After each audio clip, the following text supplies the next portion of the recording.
ኢትዮጵያ ኦርቶዶክስ ቤተክርስቲያን ጉዳይ እየጮክ እየተቆጣ የመጣ አሁን ላይ ያንን ነገር ትታል ምክንያት ተውኮ ደከመ በግልጽ አማርኛ ምነግርህ አለማወቅ ስትጮህ የነበረው አብዛኛው ኦርቶዶክሳዊ አኗኗራችን እስም ብቻ ኦርቶዶክስ ነኝ ማለት እንጂ የመኖር ልምምድ የለም። ታሚ መጽሐፍ ቅዱስ ማንበብ ጀመረ፣ ክሩንም በጠሰ፣ ወደ ፕሮቴስታንቶች ተቀላቀለ የሚል ዜናም አይቻል። ሆቴል ተጽዕኖ ያደረገ ነብይ ጥላሁን እንደምትከተለው የነበረው የሱ ስብከቶች በደንብ ሰማ ነበር። ስለዚህ ነብይ ጥላሁን ጋር ነው ጌታን ተቀበልከው?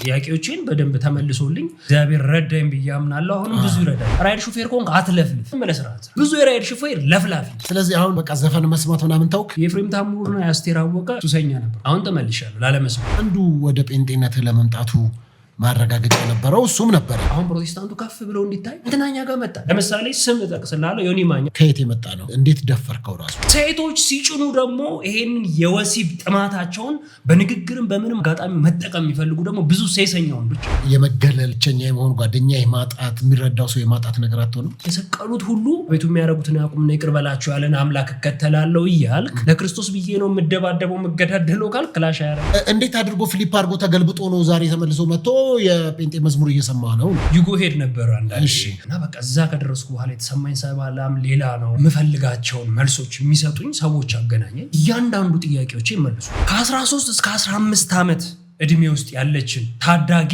ለእናቷ ስልኳን ስጪኝ ሲል የሚያስቅ ከሆነ ነገ ቤት ይመጣል። እሷ እናትየው በሌለች ሴክስ ማለት ኢምፖርታንት ነገር አይደለም። ይሄን ያህል እንደ ምግብ እንደ ውሃ እንደ መጠጥ አይደለም። ግን ቸርች ስትሄድ ክርህን በጥሰን ሄድከው? አውልቄ ነበር። ስለዚህ ስትቀላውጥ ነበረ በደንብ አድርገን። ብዙ ሴቶች በራይድ ሹፌሮቻቸው ጥቃት የተፈጸመባቸው። አሁን ይሄ የአካል ጥቃቱን በንግግር ጥቃት እኮ አይቻልም። አገለግል በጥፊ እኮ ጆሮውን አግለኸው የምትወርደው እኮ አይነት ማንነት